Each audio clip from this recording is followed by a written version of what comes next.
Hi, Barry Eaton here. Welcome to Radio Out There.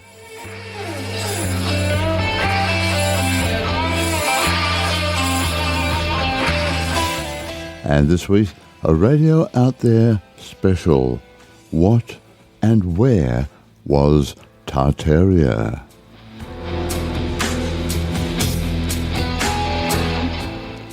The land of unexplained mysteries in the area now referred to as Russia and its surrounding countries.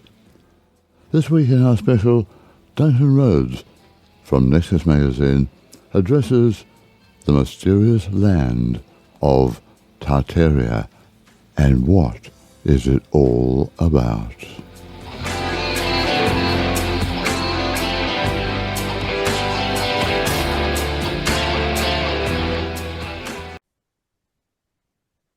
Duncan, good to see you. After such a long time. I mean, it must be 2 weeks since we I know. It was like twice in 1 month.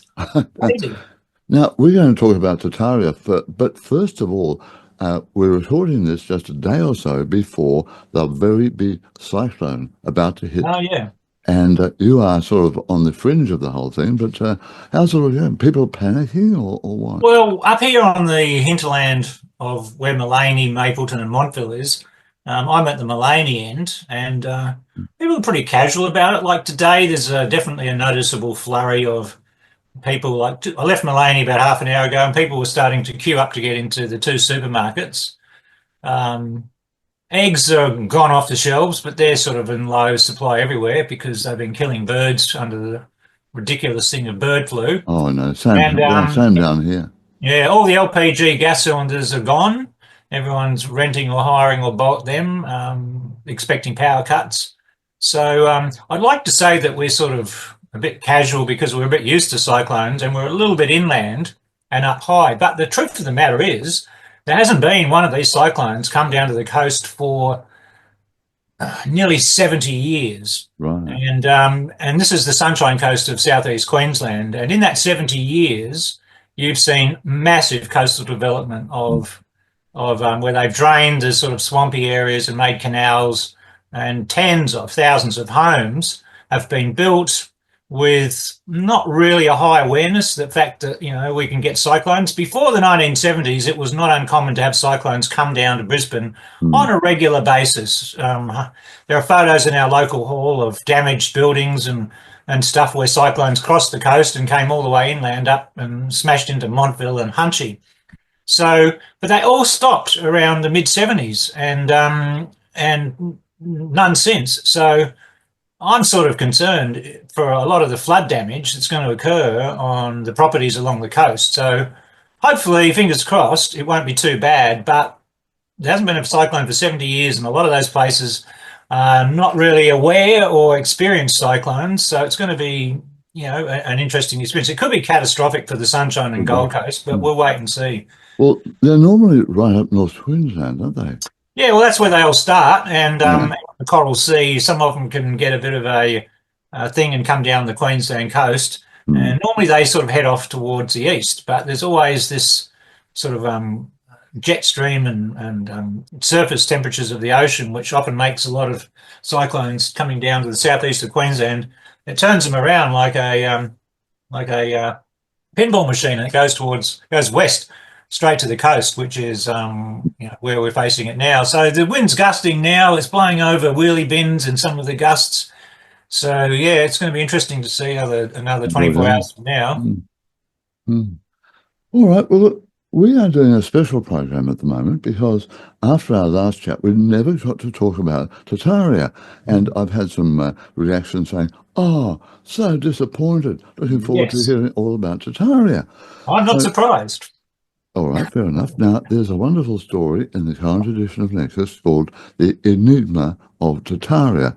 What and where was the great Tartaria? Now, we've all heard of Tartars before in our movies and all sorts of things, but never thought of the great land of Tartaria. Look, this article came about as a result of a lot of people emailing me, approaching me, saying, when are you going to do an article telling the truth about Tartaria? And what they mean, and you're probably not aware of this, but you know how many rabbit holes there are out there in the internet, and some of them are, in my opinion, absolutely crazy, like the flat Earth rabbit hole. But Oh, yeah. a lot of people out there into the flat Earth, Oh, I know. which is basically a sign that the IQ has dropped so far that people are not aware that they have a very low IQ. And the YouTube clips which purport to show evidence of flat Earth pretty much relies on people having a low IQ and a degree of ignorance. And I don't care how many science degrees you've got. If you don't understand basic physics, then your science degree or your arts degree is absolutely useless. But that's a different kettle of fish. But on the periphery of the flat Earth is the Tartarian conspiracy theory. And there's a few variants of Tartaria, but generally speaking, the people who believe and look for stuff on Tartaria, they believe that there are periodic resets of civilizations on the planet. And we're not talking tens of thousands of years, we're talking hundreds of years. There is evidence out there for that. It's pretty nebulous, and I'm still looking at some of it because I'm always interested. I always take any suggestions for research, even though I might have preconceived ideas. Like with Flat Earth, I had preconceived ideas, but I dived into the proofs and wasted many hours of my life satisfying myself that they're absolutely not seeing it and not understanding basic things correctly. So did you do a story on Flat Earth? Well, there's nothing to do. There's nothing to tell. I don't remember ever being. And I mean, I don't really want to spend an article showing the science proofs to the people proving it's not flat, because the people who believe the Earth's flat are not capable of comprehending the evidence that it's a sphere, and that's the problem. Their IQ is so low. If you told them the science proofs, they're not capable of comprehending it. So that aside, Tartaria is an interesting one. The idea of civilizations coming and going and reaching different peaks and being reset. There's an undercurrent that there's a body or a conspiracy group with longevity that oversees these multi-hundred-year resets of society and civilization. And somewhere in there comes the Tartarian conspiracy theory. Generally speaking, people believe that there was a global high-tech civilization, generally called Tartaria, mainly focused on that whole sort of northeastern part of Asia and Russia, which is a great wilderness and which looks very big on maps, because when you lay a globe out on a flat Mercator system, you're going to get a lot of distortion in the upper hemisphere land masses. So when you look at a map of the world on a piece of paper, Russia looks absolutely huge. Massive. Africa looks in proportion to what it should be. But when it comes down to the facts, is you can actually get all of Russia, all of North America, all of India into the continent of Africa, and you've still got room left over. So, and people use that as evidence that the Earth's flat. I mean, it does my head in. Getting back to, and it's a representation of a globe onto a flat piece of paper, and that's what happens.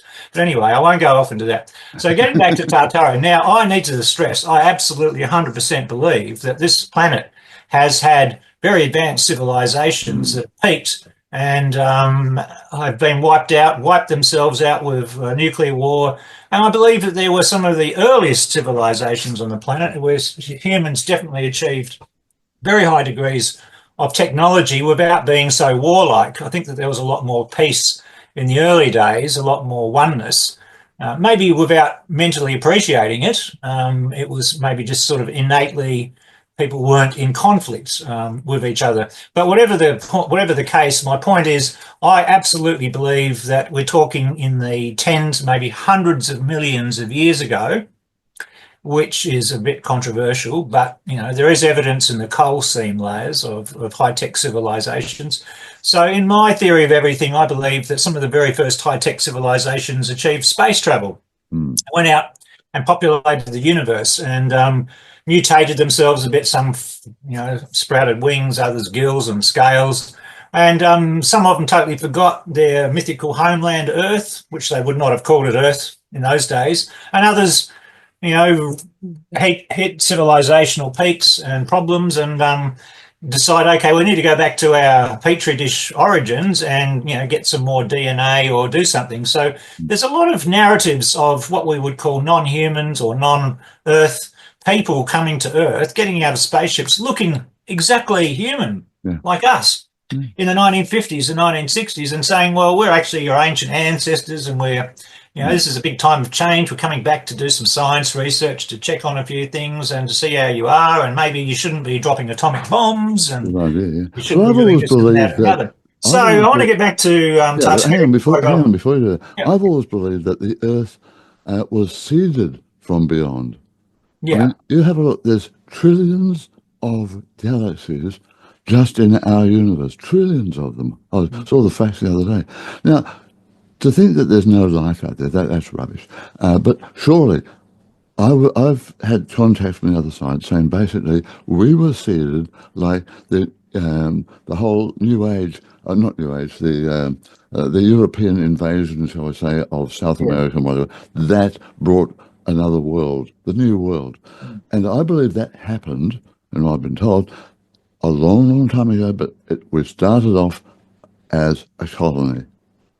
100% agree with you, except my version of everything implies that Earth was one of the original petri dishes. And that's because of the mass extinctions and the sheer incredible number, the trillions and trillions of individual species on this planet and others that we're finding. Every alien that's landed on the planet and engaged with human narratives always suggests there's only one or two, maybe three or four species of life on their planet. And there's a lot of commentary on the majesty and the history of Earth. So I also believe that we have been reseeded, that humans have been wiped out on this planet after having civilizations that have come and gone. They've wiped themselves out. And I believe, yes, humans have been reseeded on this planet multiple times. But the original life forms on this planet, if you look at the mass extinctions and the sheer number of creatures that were not in existence in the fossil records, then there's a mass extinction, and the creatures after the mass extinction are a completely different order of magnitude in everything, in terms of complexity, etc. And then you have one mass extinction where after which suddenly you find the division of sexes, where there was no male or female recognizable in the fossil record before that mass extinction. And after that, you can find absolute skeletal evidence of a male and a female version. And I mean, they still watch this space as they're, you know, digging it up. But for a lot of people who are into dinosaurs might recognize that it's very hard to show male or female because they all look the same. And it's a case, it's an actual fact where you've got different named species are actually the same species, but of different sizes. They were given different names because it was presumed, oh, this one's twice the size of this. It must be a different species because it's on a different continent. So my theory of everything, I think we are one of, if not probably the original petri dish. And I believe that many life forms of this planet have been taken and seeded elsewhere by choice and for various reasons, including humans. Humans have been taken from this planet, maybe against their will. Maybe you could say there was a spiritual permission given, maybe physical, I don't know. And we definitely have been transplanted elsewhere. And at times when there's been no humans here, it's been reseeded. That's what I feel based on the historical, the geological, and also the regression narratives. You know, you look for a commonality in people who do past life regressions and things like that. But look, if new evidence emerges, I'll change that picture. I'm not fixed on it. It's my working model so far. Now, at some point, we need to get back to Tartaria. We do indeed, yeah. Because Tartaria doesn't just stop at the idea of a global civilization with high technology.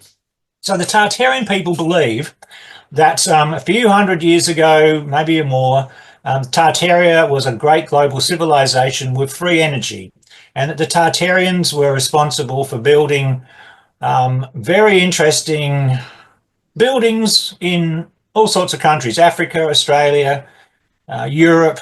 They believed that after the Tartarian civilization was destroyed, a lot of the narratives include what they call a mud flood, where stuff fell out of the sky and increased the ground level, which happens continually anyway at a small pace, but we're talking about a massive deluge of material raising the ground level in most parts of the earth by meters, not inches, not feet, and in a quick period of time. And they cite It's like photographs of European buildings where, I don't know how to describe this, but you're going downhill, and the fact that there's subterranean levels to a building or to a city is taken as evidence of a destroyed ancient civilization. And the people who reset it are involved in a cover-up, so we don't realise that there was a previous civilization. So I'm talking about people that I've dealt with who ring me up, who've walked into my shop, and they 100% believe, for example, in central Melbourne, in central Adelaide, Bendigo, there are buildings made in the 1850s, 1840s. I think they're called Federation style or whatever, and they're big, brick and ornate. And they were building similar things in London and across Europe and parts of America.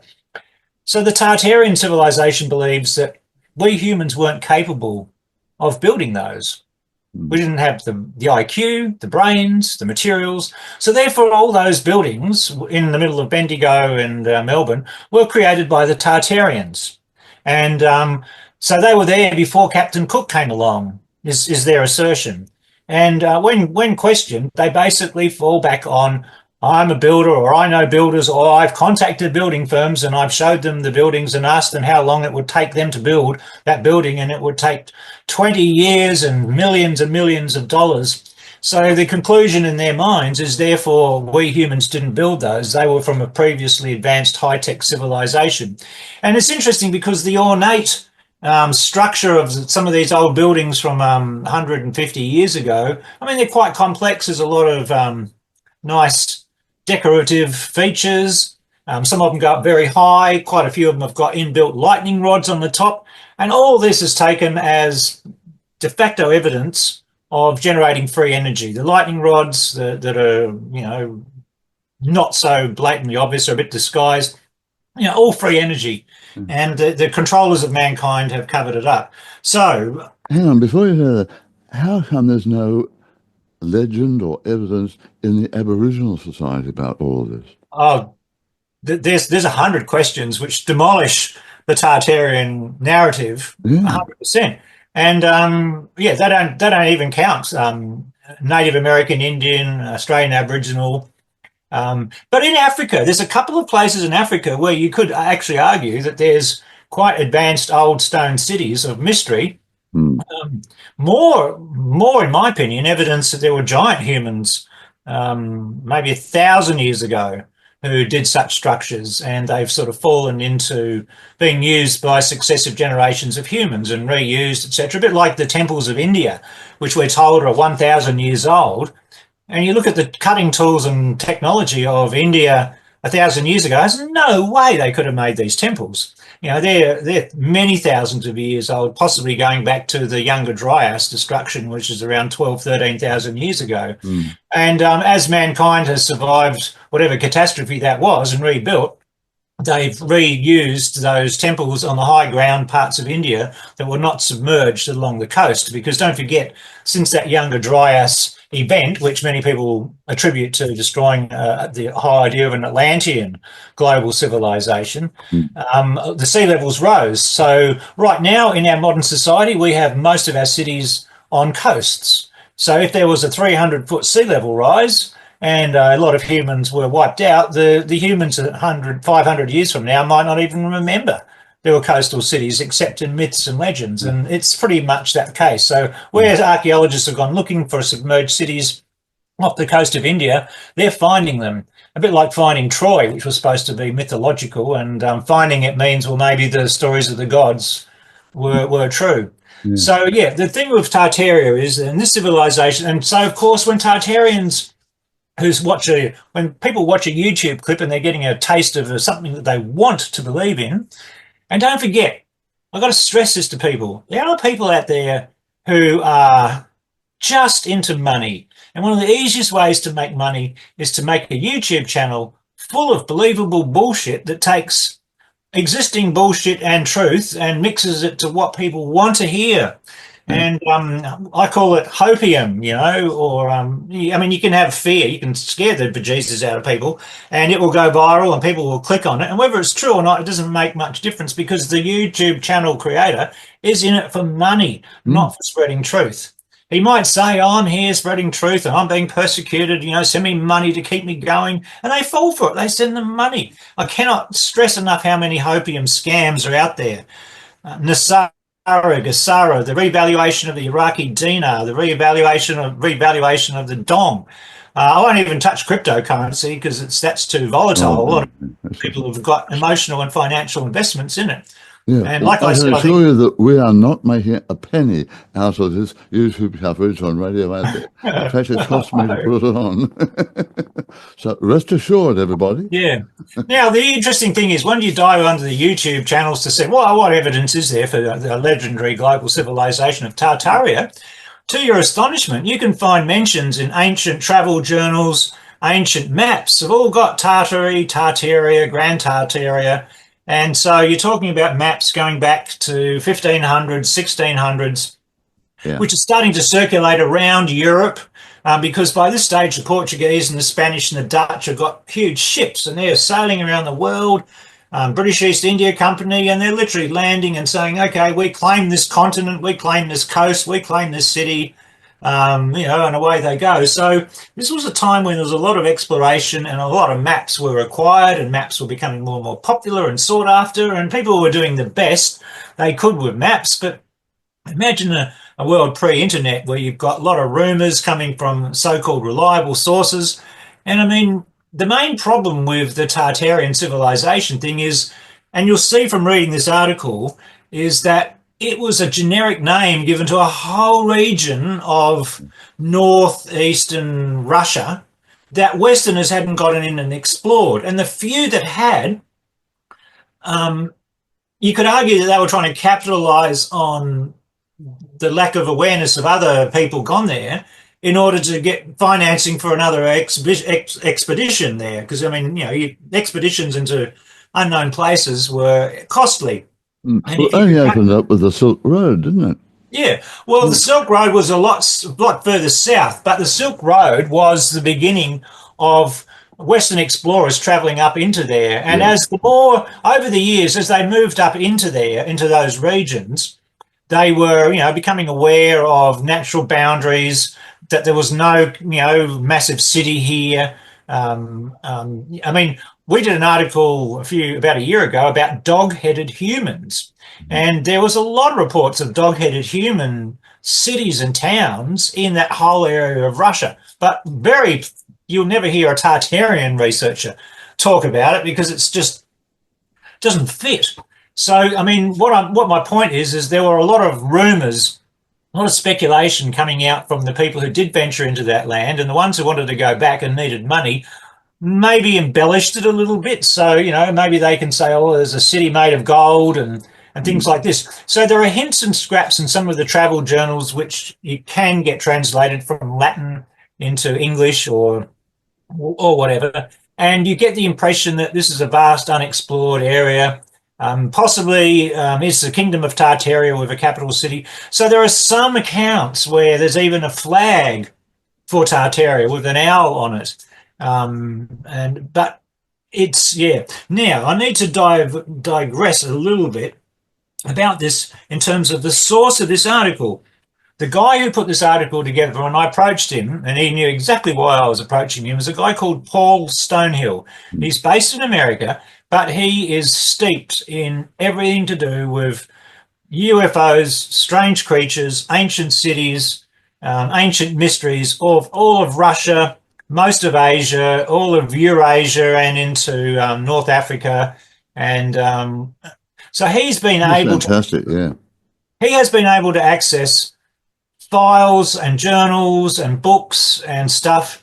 He is a very diligent, deep researcher into all the mysteries of Russia.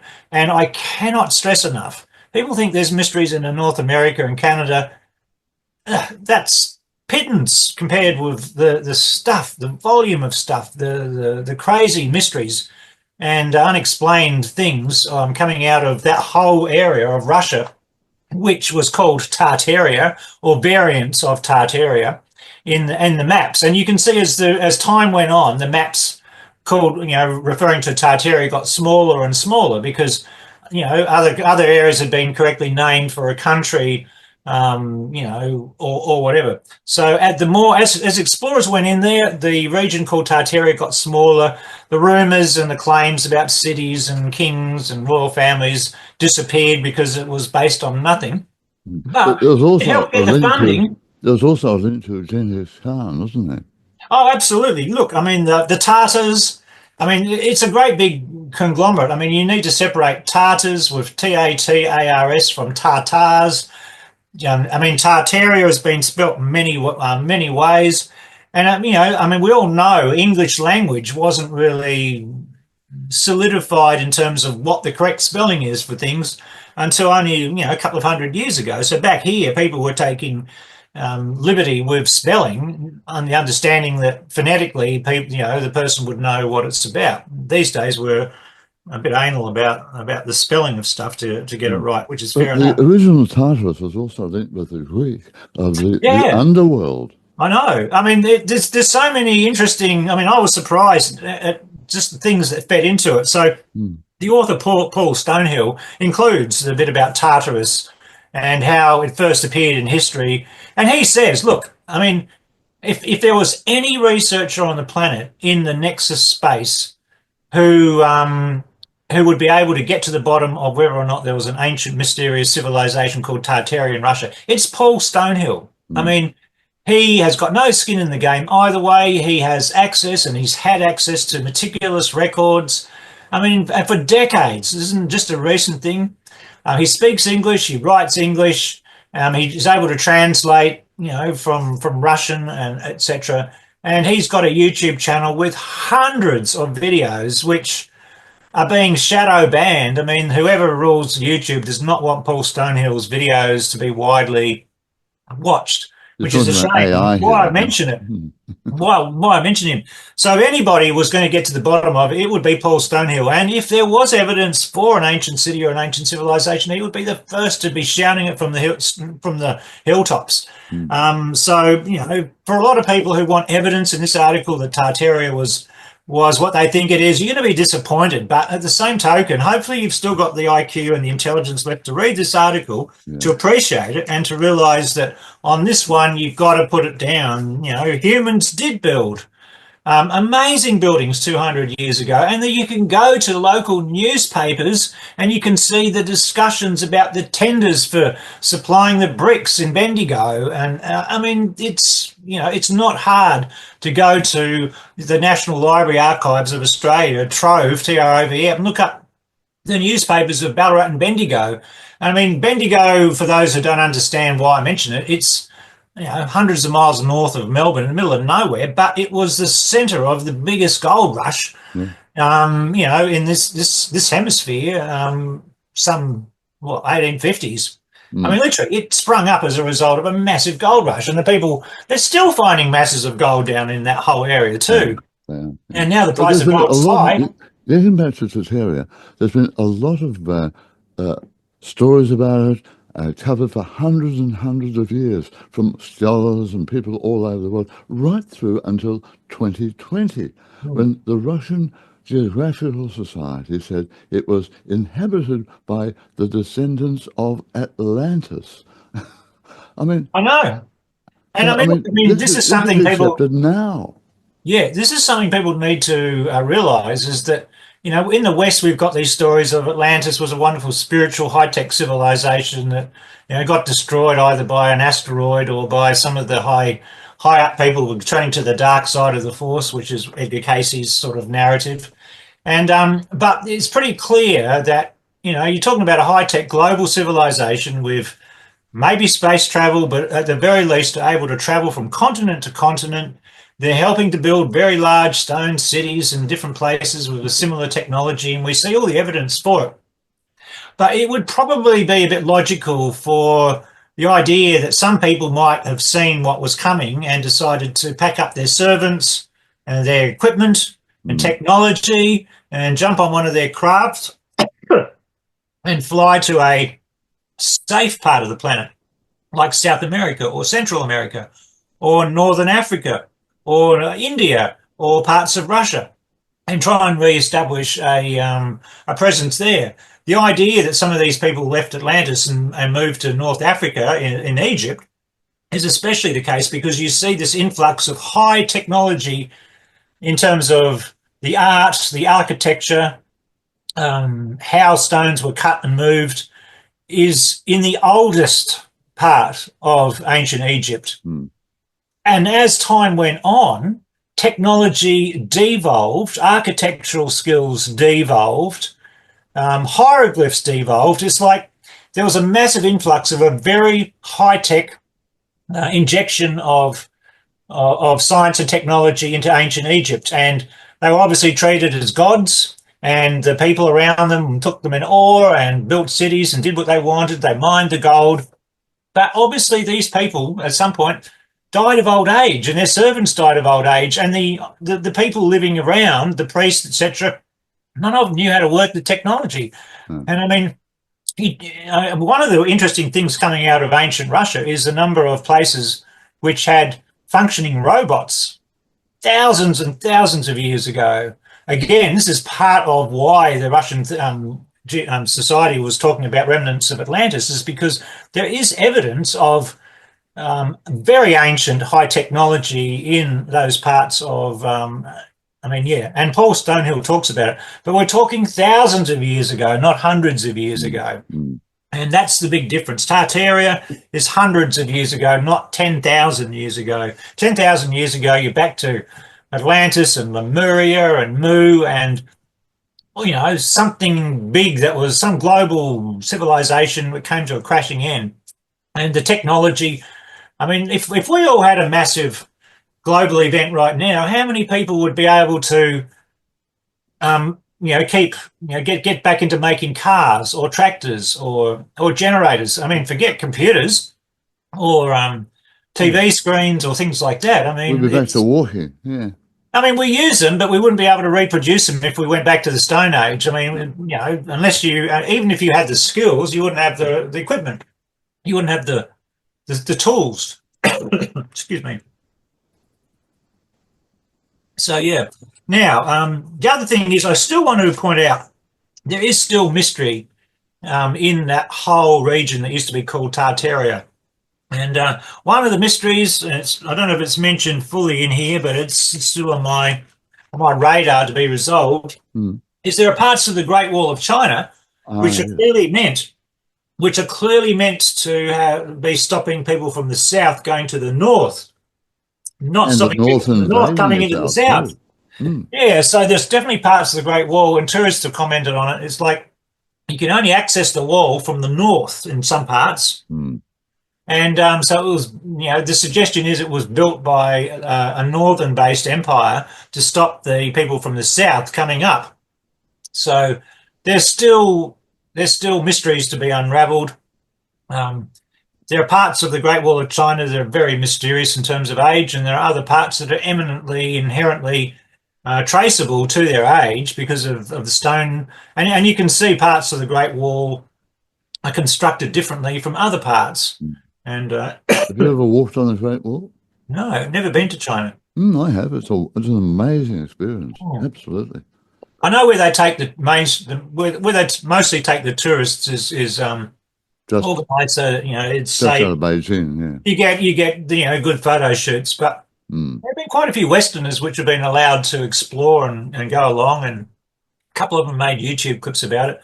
But there is still mysteries to be resolved in that whole part of the world, and there definitely is evidence of a multi-thousand-year-old outpost of a high-tech civilization there. And I mean in terms of the UFO sightings in that part of the world, completely taken differently over the centuries than in America or in Europe. I mean, in terms of like the humanoid creatures will get out and have chats to the locals, and the locals will be going, "Oh yeah, what's going on?" And they'll be saying, "Oh well, we stop here regularly because Earth energy comes up and we use it to recharge our battery," or we're doing this because of this. And I've got to say, the Russian people are pretty, pragmatic. Inherently, it's like in their cells, whereas the Westerners will sort of go, you know, there's just a completely different headspace, more excitable in the West, Yeah. more alarmist, more more flighty. But in the Soviet, I mean, have you ever been to Russia? No, no. Oh yeah, I mean there's an air of pragmatism. They'll accept stuff. They won't get overly excited unless they've had a lot of vodka. Fair enough. And it's very hard to phase Russians. I mean, they've been through a lot over the centuries. I mean, the number of countries that have tried to invade and take over Russia goes back hundreds of years.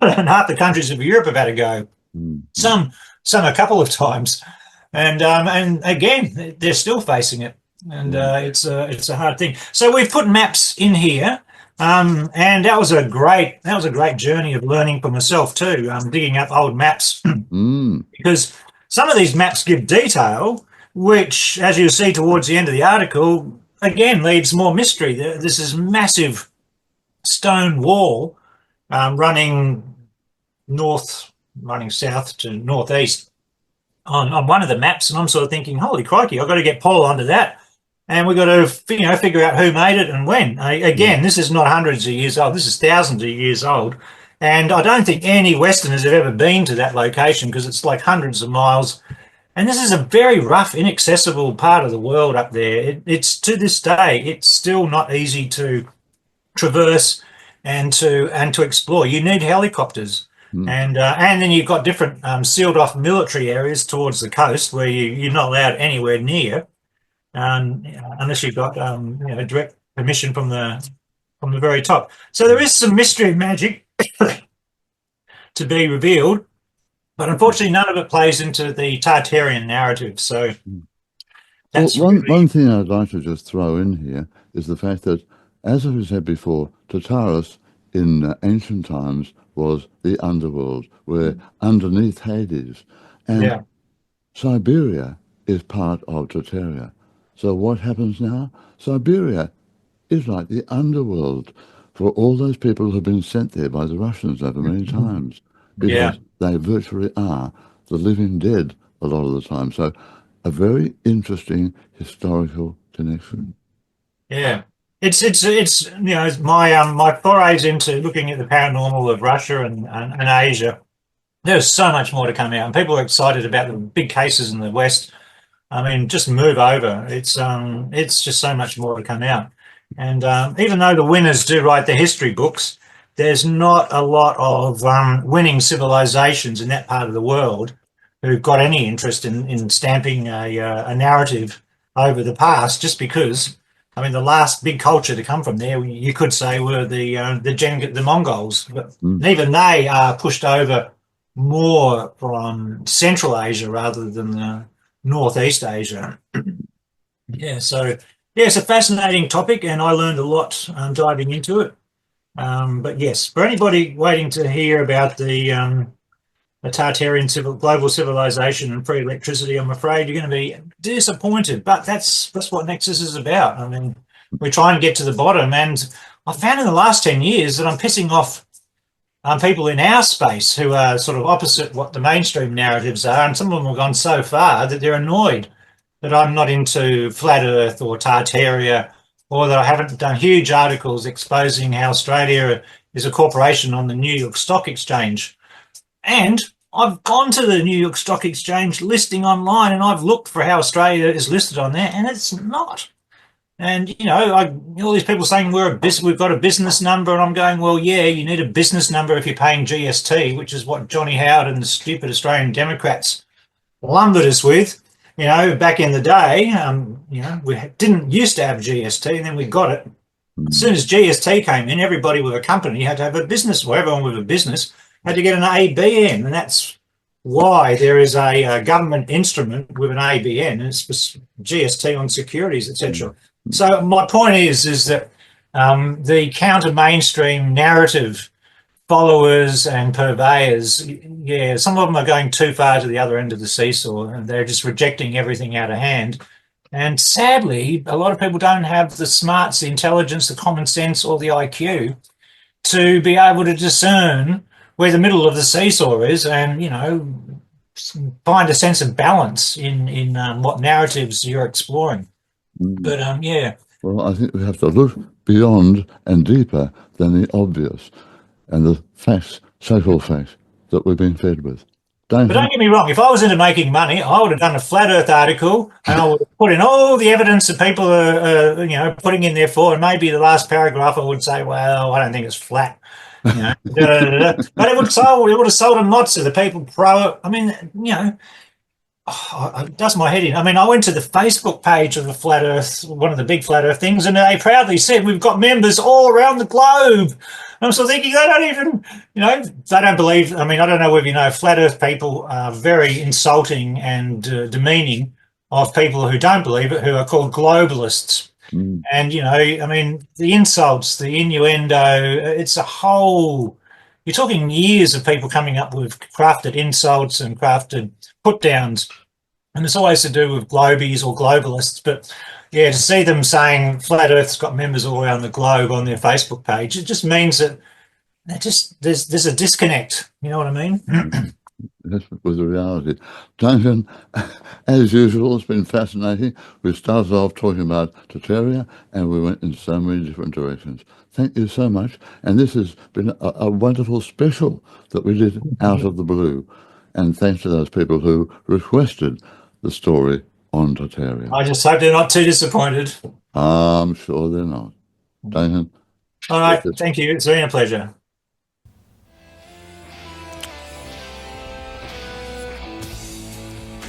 And Paul Stonehill's fascinating article, The Enigma of Tartaria, is in the current edition of Nexus magazine. Well, that's it for this week. I hope you enjoyed it, and for those people who requested it, I hope you have some answers about Tartaria. The wonderful thing about talking with Duncan is I can throw just about anything at him, and he will always have all the facts and all the information. We share a lot of interests together, and archaeology is just one of them. Thanks for your company. I'll see you next time on Radio Out There.